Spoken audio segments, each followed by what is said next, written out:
Well, if we go back to Ronald Reagan's first term, Ronald Reagan became president in January of 1981, and it was in August of 1981 that he was able to sign his tax cuts, which were rather revolutionary at the time.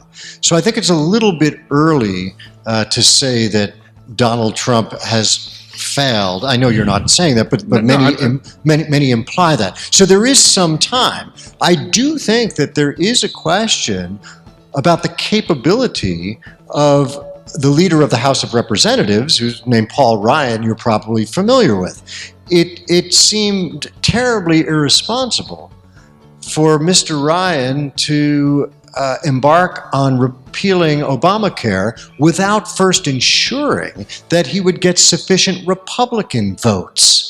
And so I think in the White House, there is now a big question mark over the leadership of the House of Representatives, and that might lead Mr. Trump himself to have to roll up his sleeves and do more of the work because he may not be able to depend on the functionaries in the House of Representatives. So it is a tall challenge. I do think ultimately the Republicans, by the middle of the summer, are going to have to ask themselves this question: are we going to let this president and this presidency fail?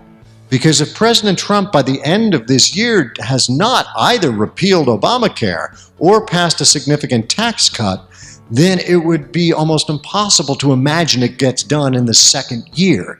And I think that those Republicans who've been resistant thus far will probably be less resistant if we get halfway or three-quarters through the year and they realize that they may be responsible for the destruction of the Trump presidency, which would then usher in Democrats winning the elections a year and a half from now.